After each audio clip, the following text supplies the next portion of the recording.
시청자 여러분 안녕하십니까? JJC 뉴스온 시작합니다. 김종철 정의당 대표가 같은 당 소속 의원을 상대로 성추행을 저질러 당 대표직에서 물러났습니다. 박원순 전 서울시장 사건에 대해 국가인권위원회는 성희롱에 해당한다는 결론을 내렸습니다. 대중교통의 안전을 보장해달라는 청와대 국민청원이 올라왔습니다. 국회의원들의 아파트 재산 신고액이 시세에 크게 못 미치는 것으로 나타났습니다. 대전시가 시민들에게 보다 나은 사회 서비스를 제공하기 위해 대전광역시 사회서비스원을 설립했습니다.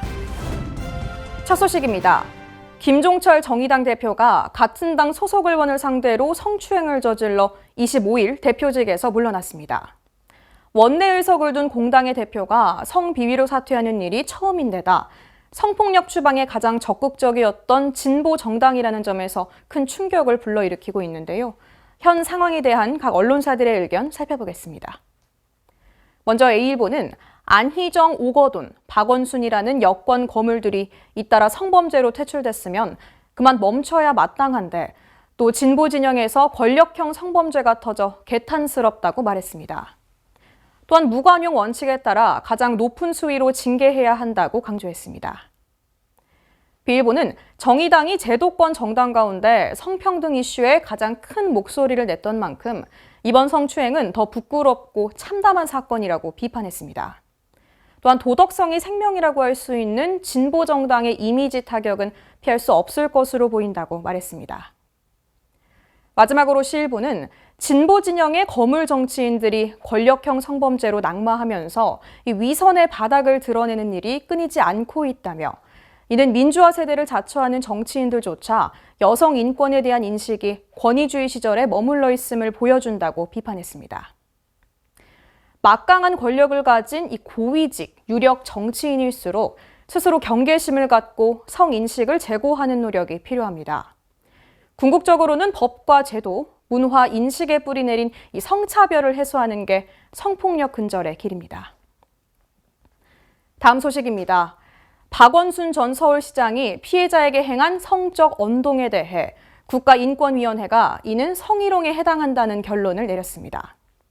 경찰과 검찰이 박 전 시장 사망을 이유로 해당 사건을 공소권 없음 처리하면서 묻힐 뻔한 사건인데 독립된 국가기관의 공식 판단을 통해 사실로 입증된 겁니다. 해당 상황에 대한 각 언론사들의 다양한 의견 들어봅니다. 먼저 A일보는 인권전담 국가기관이 피해조사 착수 5개월여 만에 피해 사실을 공식적으로 인정한 점은 늦었지만 다행이라는 의견을 전했습니다. 다만 이 제도 개선 권고에서 박 전 시장의 측근들에 대한 징계 권고는 빠져 있어 아쉬움이 남는다며 법원과 인권위가 박 전 시장의 성희롱 등을 인정한 만큼 피해자의 상처를 덧내는 2차 가해는 더는 없어야 한다고 말했습니다. 이어서 B일보는 이제 우리 사회는 성희롱 문제를 성적 언동의 수위나 빈도에서 고용 환경에 미치는 영향으로 거부의사 표시 여부가 아니라 권력관계의 문제로 받아들여야 한다고 말했습니다. 또한 이러한 인식 전환 없이는 권력형 성비위 사건은 계속 터져나올 수밖에 없다는 걸 우리 사회 구성원 모두가 명심해야 한다고 강조했습니다. 마지막으로 C일보는 이제 피해자 보호와 안전한 일상 복귀가 급선무라며 아울러 우리 사회가 20년 전 성희롱 법제화 당시의 인식 수준에서 크게 나아가지 못했음을 통감해야 한다고 말했습니다. 성희롱을 바라보는 관점을 개인 간의 문제가 아닌 조직 문화와 위계 구조의 문제로 바꾸고 다시는 같은 잘못과 상처를 반복하지 않도록 근본 해법을 마련해야 한다는 의견입니다. 성희롱이 인정된 만큼 사건 관련자들은 엄중한 책임을 져야 합니다. 이번 인권위 판단을 계기로 성희롱 사건이 더 이상 개인의 문제가 아니라 우리 사회의 만연한 문제라는 점을 명확히 인지하고 권력형 성범죄를 근절하는 계기가 돼야 할 것입니다.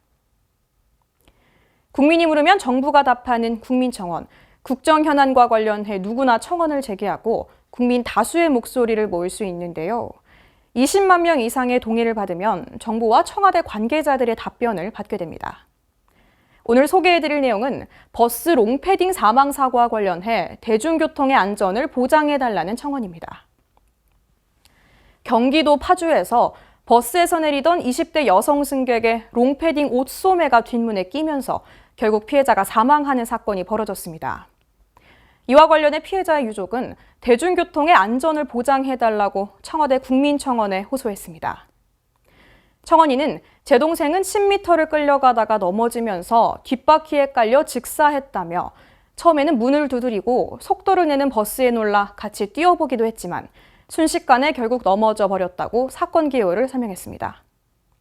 이어 버스에는 센서가 있다고 하지만 버스 뒷문은 2.5cm의 압력이 가해져야 문이 열리도록 되어 있다며 2.5cm의 두께가 되지 않으면 이런 경고를 알릴 방법은 운전기사의 확인 외에는 없다고 말했습니다.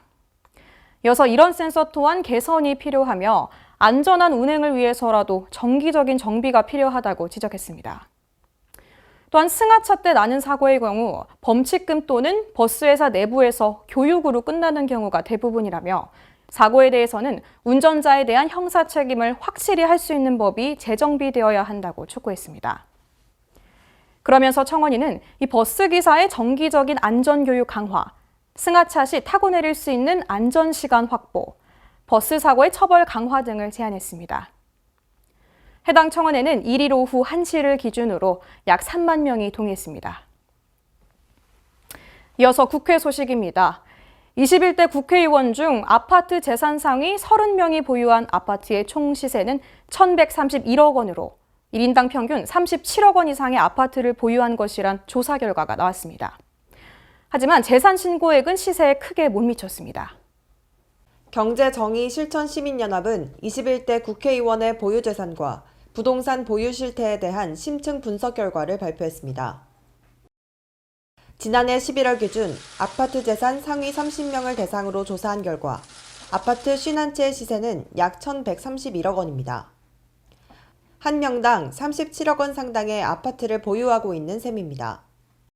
하지만 이들이 지난해 초 자진 신고한 아파트 재산은 750억 원으로 한 명당 25억 원 수준입니다. 경실련은 신고액과 시세의 차액은 381억 원이라며 신고액 대비 시세 반영률은 66.3%에 불과하다고 지적했습니다. 상위 30명의 신고가액은 1인당 25억입니다. 또 이 아파트의 공시가가 아닌 시세를 파악한 결과 2020년 11월 기준 시세입니다. 시세는 37.7억, 시세 대비 신고가가 66.3%에 불과했고 경실련은 조사 대상 의원 중 일부 의원들이 유관 상임위에서 의정 활동을 하고 있다며 유관 상임위에서 배제해야 한다고 주장했습니다. 30명 중에 김혜재 의원, 김희국 의원, 송원석 의원, 이현승 의원은 국토위 소속이고 서병수 의원, 유경진 의원은 기재위 소속입니다. 부동산이 많고 또 다주택을 보유한 것에 대해서 국민들이 여러 가지 우려를 하고 있지만 아직도 해당 의원들이 유관 상임위에서 의정 활동을 하고 있는 것으로 파악이 됐습니다. 상위 30명이 보유한 아파트는 한 채당 2010년 12억 4천만 원에서 2020년 22억 2천만 원으로 9억 8천만 원이 상승했고 평균 79.4%가 상승한 것으로 나타났습니다.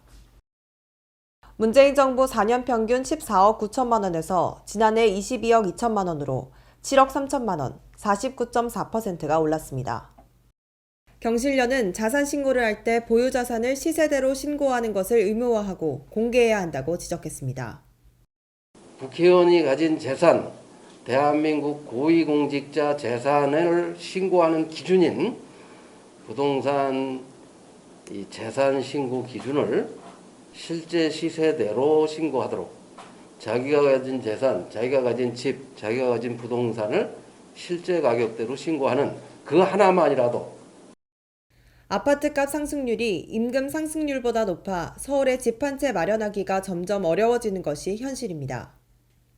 정부는 고위공직자의 자산 신고를 상세히 공개하고 집값 거품 제거를 위한 대책 마련에 귀추가 주목됩니다. 정의당의 김종철 대표가 성추행 사건으로 사퇴했습니다. 피해자는 같은 당의 장혜영 의원인데요. 김 전 대표도 모든 사실을 인정했습니다. 지난 25일 정의당 김종철 당대표가 성추행 사실로 당대표에서 사퇴했습니다. 해당 사건은 피해자인 장혜영 의원의 신고로 성추행 사실이 드러났습니다. 김종철 전 대표는 입장문을 통해 저는 피해자가 원치 않고 전혀 동의도 없는 부적절한 신체 접촉을 행함으로써 명백한 성추행의 가해를 저질렀습니다라고 인정했습니다. 하지만 더 논란이 되고 있는 건 김 전 대표가 신년사에서 언급한 말 때문입니다.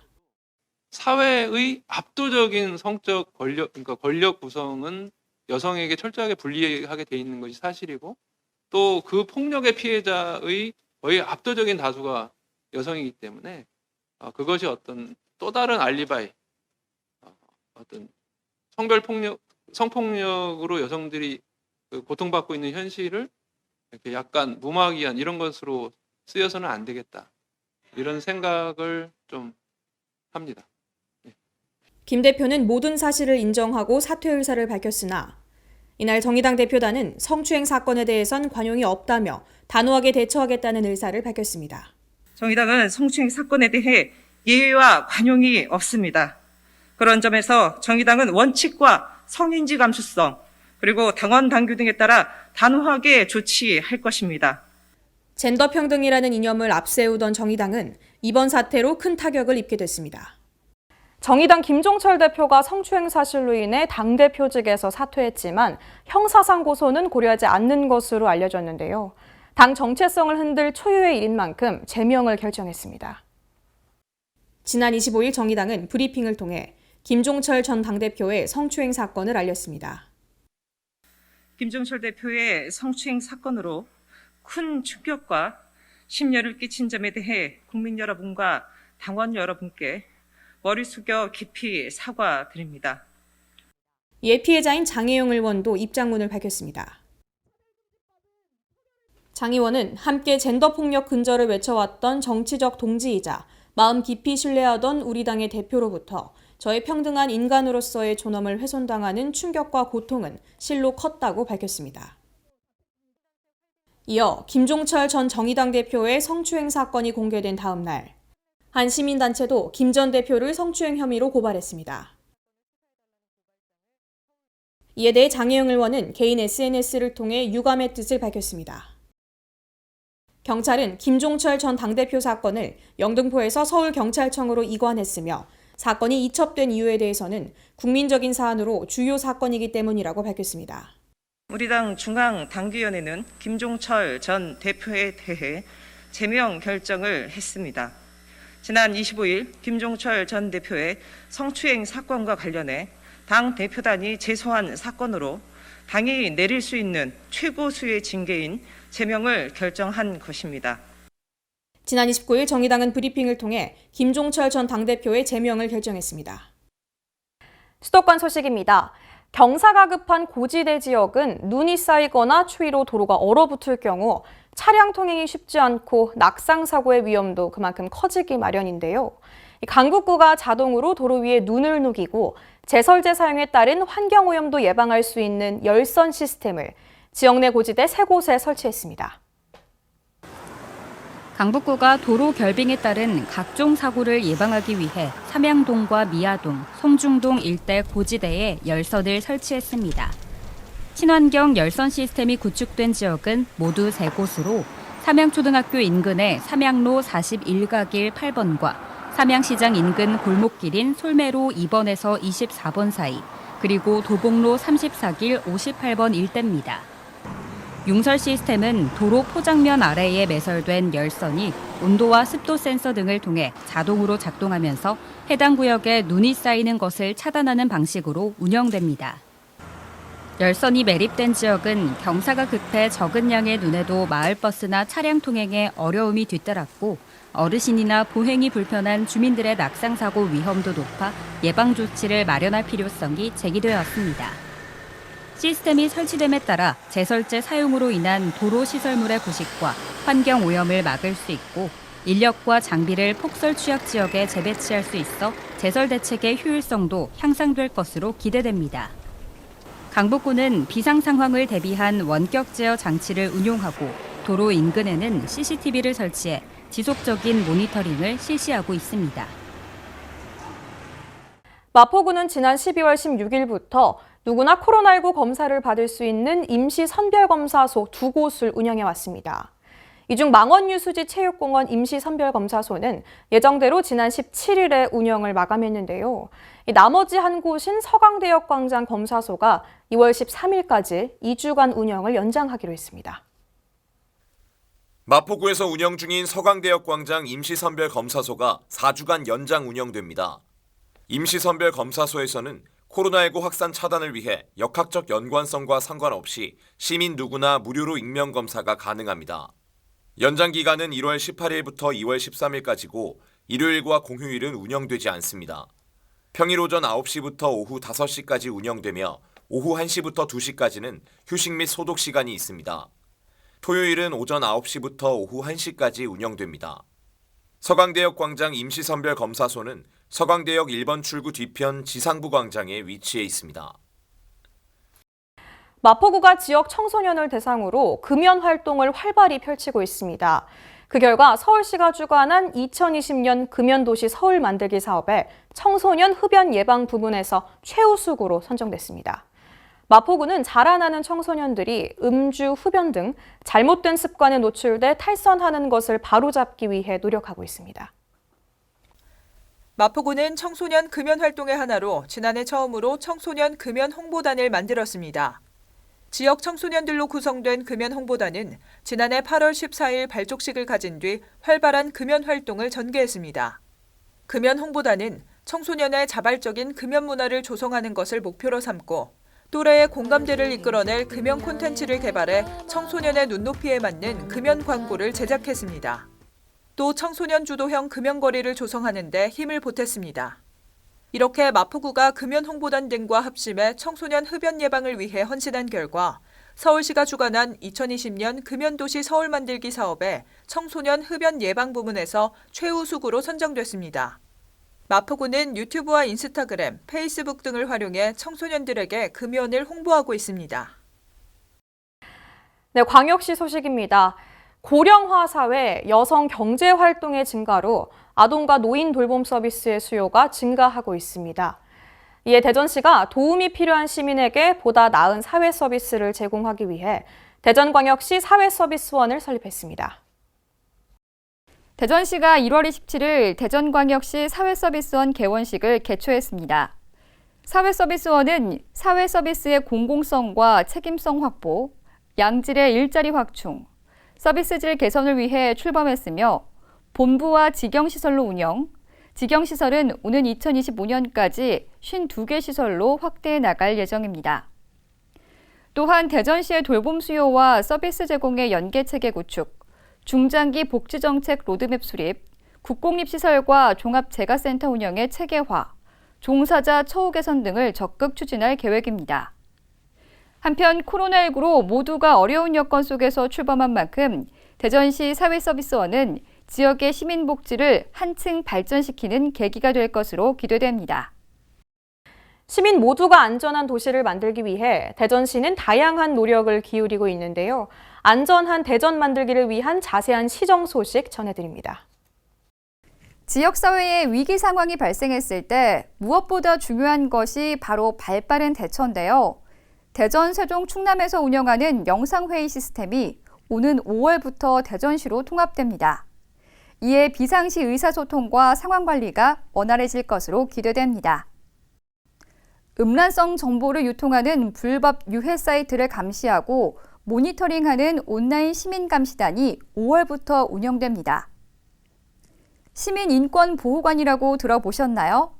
대전시 업무 수행 중 발생한 인권 침해와 차별 문제를 상담 조사하는 인권 분야 전문가들이 3월부터 시민들을 직접 찾아갑니다.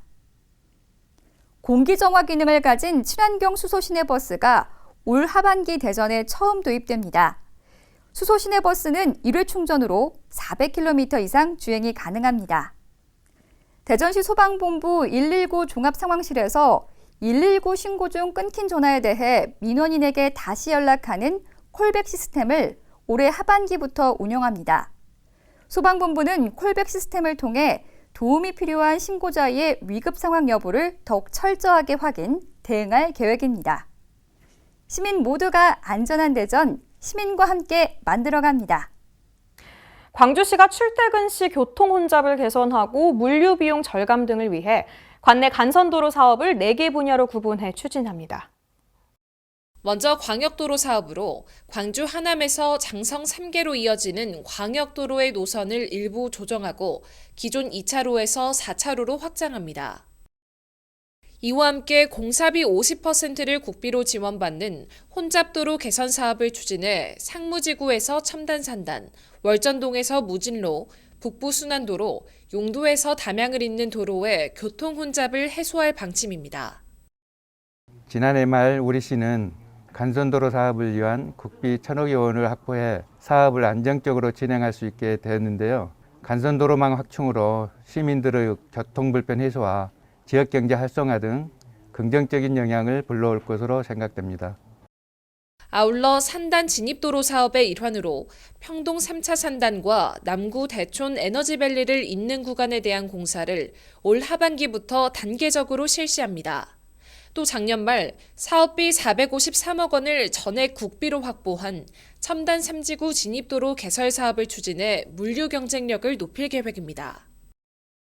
이 밖에도 연구개발특구 지원 사업으로 광주 R&D 특구 연결도로인 용두교를 철거 및 재가설해 첨단 연구개발특구로의 접근성을 개선할 예정입니다. 이어서 강원도 소식입니다. 설 명절을 앞두고 강릉 지역의 특산물을 판매하는 강릉몰이 최대 50%의 할인 행사를 진행합니다. 온라인 장터인 강릉몰을 통해 강릉에서 생산되는 수산물과 축산물, 한과, 커피 등 390여 개 제품을 할인된 가격에 구매할 수 있는 특판 행사가 진행되고 있습니다. 고등어와 복어, 젓갈류, 황태, 조미포 등의 수산물은 30% 할인된 가격에 만날 수 있습니다. 또한 행사 기간 동안 강릉몰 회원을 대상으로 30% 할인 쿠폰이 발급돼 상품당 최대 2만 원까지 추가 할인을 받을 수 있습니다. 설 기획전은 2월 14일까지로 예산 소진 정도에 따라 할인 기간이 일찍 종료될 수도 있습니다. 평창군이 평창군 산림조합과 2021년 민관협력형 시범사업 업무 협약을 체결했습니다.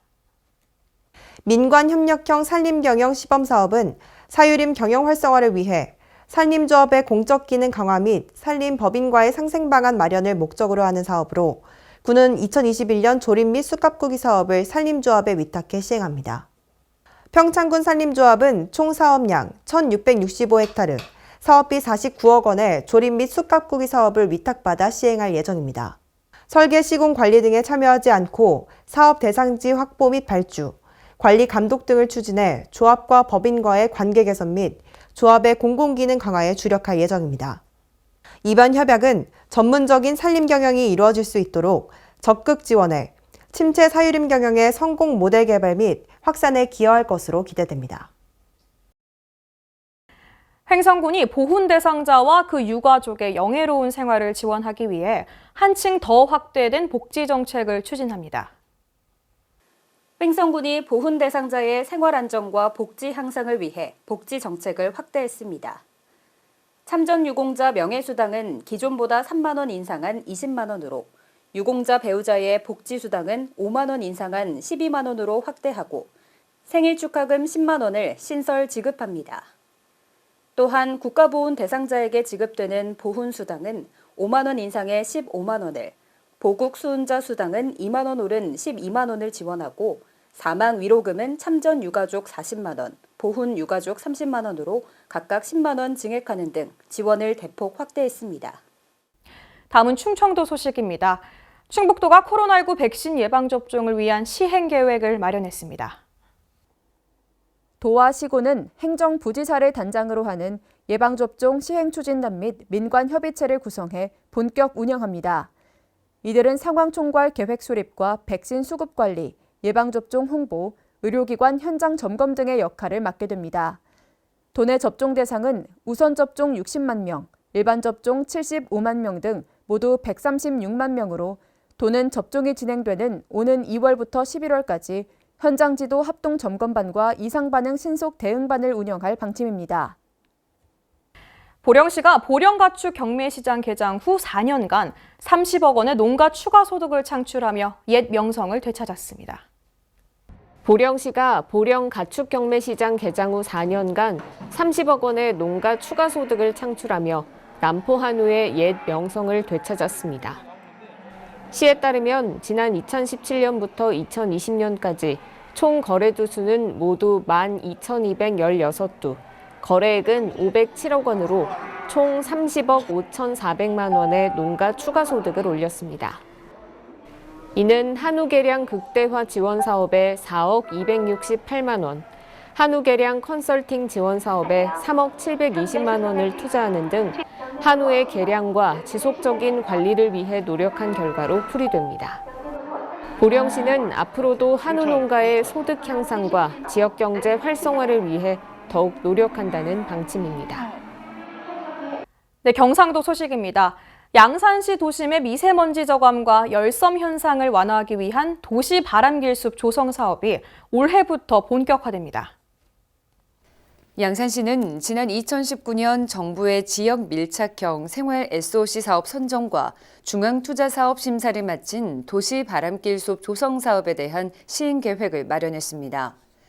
사업은 물금 신도시, 중앙, 삼성, 강서동 원도심과 웅산 등 3개 권역에 각기 다른 주제로 2022년까지 1, 2, 3단계로 나눠 메타세콰이어 등 큰 나무 2만 4천여 그루를 심는 것으로 추진됩니다. 사업비는 국비 100억 원을 포함해 총 200억 원이 투입됩니다. 양산시는 미세먼지를 줄이고 열섬 현상을 완화하는 등 도시의 청량감을 높여줄 것으로 기대하고 있습니다. 전라도 소식입니다. 여수시가 코로나19 긴급재난지원금을 전 시민에게 지급하기로 했습니다. 여수시는 긴급재난지원금을 시민 1인당 25만 원으로 책정해 2021년 1월 18일 0시를 기준으로 여수시에 주소를 두고 있는 시민과 외국인 등록을 한 다문화 가족에게 지급하게 됩니다.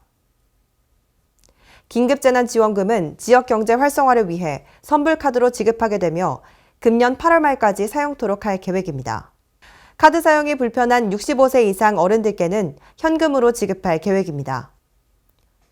또한 여수시는 긴급재난지원금 기부 캠페인을 추진해 집합 제한과 금지로 큰 어려움을 겪고 있는 분들께 추가 지원할 계획입니다. 군산시에 정착한 귀농 귀촌인이 386세대 674명인 것으로 나타났습니다. 지난해 귀농 귀촌 정책을 추진한 이후 전년 대비 53%가량 증가한 수치인데요. 황인아 기자의 보도입니다. 군산시가 지난해 귀농 귀촌 정책을 추진한 결과 386세대 674명의 귀농 귀촌인이 지역에 정착한 것으로 나타났습니다. 이는 전년 440명 대비 53%가량 증가한 수치로 특히 이러한 성장은 경제활성화뿐 아니라 침체된 농촌 지역에 새로운 활력을 불어넣어 긍정적 영향을 보여줄 것으로 기대되고 있습니다. 이 밖에도 올해는 도시민 유치활동과 더불어 정주 여건 개선에 더욱 노력을 기울일 예정이며 임시거주시설 조성과 안정적 정착 지원 등 5개 분야 25개 사업에 총 사업비 6억 2천만 원을 편성, 귀농귀촌 정책을 추진한다는 입장을 밝혔습니다. 군산시 관계자는 최근 코로나19 등의 영향으로 귀농귀촌에 대한 관심이 급증하고 있는 만큼 내실 있는 지원 정책과 인구 유치 활동을 통해 농업 농촌에 새로운 활력을 불어넣겠다고 말했습니다. 지금까지 전북에서 황인아였습니다. 남원 양대사 마실기 목판이 전라북도 지정 유형문화재 제274호로 지정됐습니다.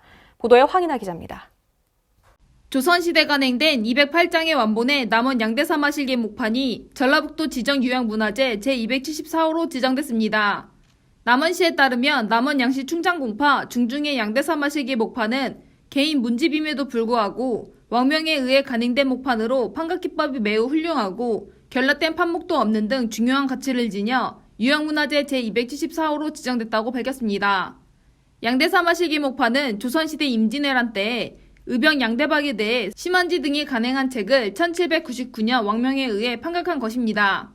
시 관계자는 우리시는 이번에 전라북도 유형문화재로 지정된 양대사 마실기 목판에 대해 소유자, 관리자 등이 적극적으로 협조해 체계적으로 보존 활용될 수 있도록 노력할 계획이라고 말했습니다. 지금까지 전북에서 황인아였습니다. 장수군이 2021년 노후주택 개조 사업을 추진하면서 저소득층과 장애인, 노부모 부양 가구를 지원할 예정입니다. 황인아 기자가 자세한 내용 취재했습니다.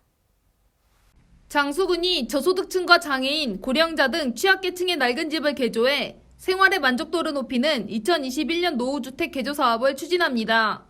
군에 따르면 올해 가구당 최대 600만 원 한도 총 1억 4,800만 원을 투입해 지붕 개량, 화장실 보수, 도배 및 장판 교체 등의 사업을 추진하게 됩니다. 지원 대상은 저소득층과 등록장애인, 90세 이상 노부모 부양 가구로 총 30가구의 노후주택을 개조할 예정입니다. 장수군 관계자는 사업을 통해 취약계층의 삶의 질 향상과 효문화 확산에 기여할 것으로 기대된다며 앞으로도 취약계층의 주거환경 개선을 위해 최선을 다하겠다고 말했습니다. 지금까지 전북에서 황인아였습니다. 사건 사고 소식입니다. 시흥시의 한 공사장에서 옹벽이 붕괴되는 사고가 있었습니다. 지난 23일 시흥시 월곶동의 공동주택 공사장에서 옹벽이 붕괴되는 사고가 일어났습니다. 공동주택 건설 현장에서 옹벽이 붕괴돼 사람이 깔렸다고 신고가 들어왔으며 즉시 현장 출동해 매몰돼 있던 심정지 상태의 요구조자 1명을 병원으로 이송했습니다. 이외에도 자력으로 탈출한 경상자 2명 또한 병원으로 이송됐으며 해당 구조를 위해 소방 인력 25명과 장비 9대가 동원됐습니다. 부천시의 한 자동차 정비소에서 화재가 발생했는데요. 다행히 인명피해는 없었습니다. 지난 26일 경기도 부천시 심곡본동의 자동차 정비소에서 화재가 일어났습니다. 건물 2층에 화재가 났다는 행인의 신고로 소방대가 출동했으며 현장 도착에 수관 전개 후 화재 진압에 성공했습니다. 샌드위치 패널 구조의 자동차 정비소 2층에서 불꽃이 나오고 있던 상황으로 즉시 인명 검색한 바 인명 구조 사항은 없었으며 재산 피해 규모는 조사 중입니다. 최초 신고 접수 후 완진에는 27분이 걸렸으며 화재 진압을 위해 소방 인력 41명과 장비 18대가 동원됐습니다. 을왕시의 한 도로변에서는 강풍으로 인한 가림막 추락 사고가 있었습니다. 지난 28일 을왕시 오전동의 도로변의 한 공사 현장에서 가림막 추락 사고가 있었습니다. 강풍에 의한 추락이었으며 소방대 출동해 안전조치 후 경찰 및 공사 현장 관계자에게 인계를 완료했습니다. 이 사고로 인한 인명피해는 없었으며 소방인력 10명과 장비 3대가 투입됐습니다.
벌써 2021년에 한 달이 지나고 이제 설 연휴가 다가오고 있습니다.